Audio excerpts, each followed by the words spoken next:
crois que tu as répondu à l'ensemble des questions. Je voudrais apporter quelques précisions, si besoin en est.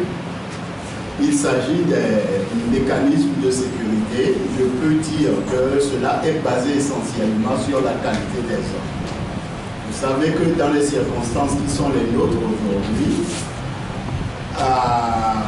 au moment de l'indépendance, ce sont les instituteurs, même les fonctionnaires qui restaient dans les bureaux de vote. Aujourd'hui, le carriérisme, la nature petite bourgeoise et d'autres éléments font que on ne peut pas compter sur des hommes et des femmes qui ont leur petit job et qui peuvent être renvoyés à tout moment.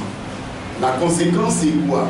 Cela nous amène souvent à nous adresser aux élèves, aux étudiants démunis d'expérience.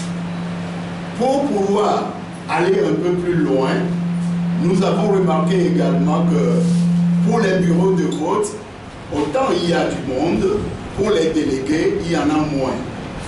Il y a donc les critères pécuniaires qui rentrent également en compte.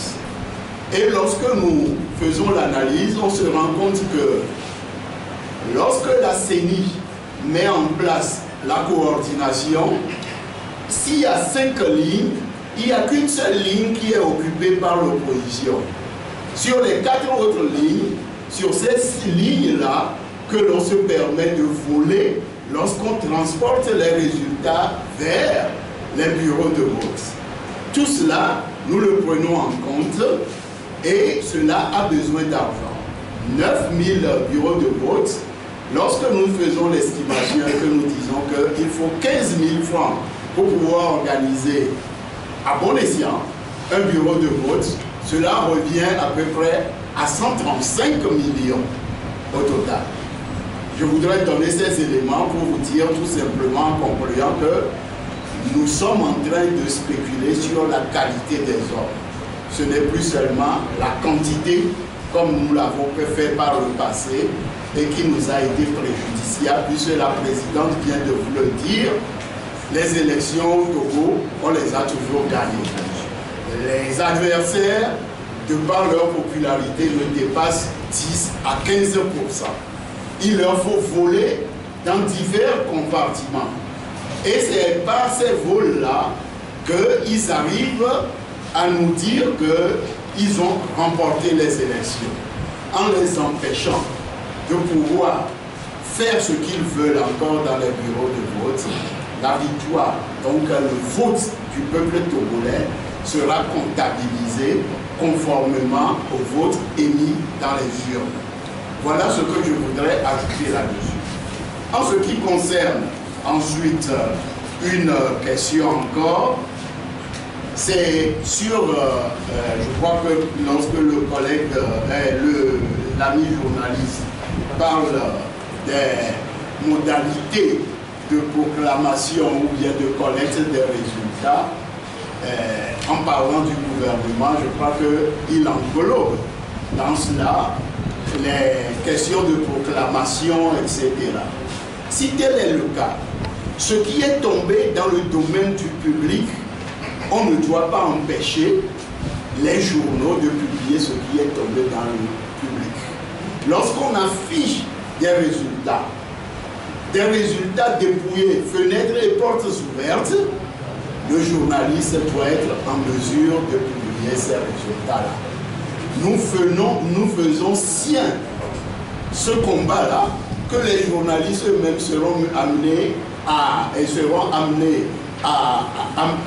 imposer au régime. Et nous aussi, dans ce domaine, nous allons nous faire entendre pour que cette fois-ci cela prenne forme et qu'on ne se contente plus des VSAT qui vont tomber en panne le soir même, de façon que les résultats sortis des urnes soient connus des Togolais. C'est des combats que nous devrions mener ensemble pour la transparence des urnes.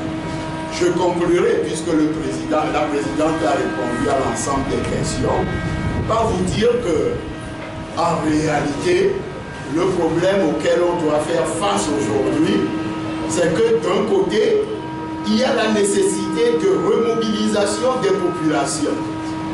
Le combat est mené, vous savez qu'on ne doit plus parler au Togo de l'opposition. Il y a des oppositions. Des oppositions qui appellent au boycott, des oppositions qui expriment ou bien rêvent de pouvoir empêcher les élections. Ces derniers, nous sommes prêts à les soutenir s'ils peuvent réellement empêcher ces élections. Nous ne voudrions pas aller aux élections à n'importe quel prix, mais on veut aller à des élections où les populations sont réellement mobilisées. Une fois mobilisées et que les populations ont émis leur vote, il est de notre devoir de pouvoir défendre le vote émis en nous organisant dans les bureaux de vote. C'est impérieux pour nous et c'est tout le sens que prend l'appel de ce jour. Vous savez que les grandes lignes d'un budget de campagne, c'est les meetings, c'est les caravanes, c'est les campagnes de sensibilisation, d'explication, c'est la communication. Et vous savez également qu'il est important d'écrire en ligne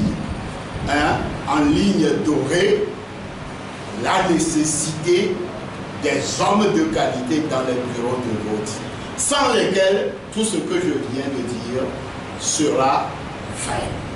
Il faudrait qu'on s'organise de façon à ce que le peuple fasse sa part et que nous, forces démocratiques, on fait notre part. Rien n'est impossible à une population quand elle est réellement organisée et a une orientation claire.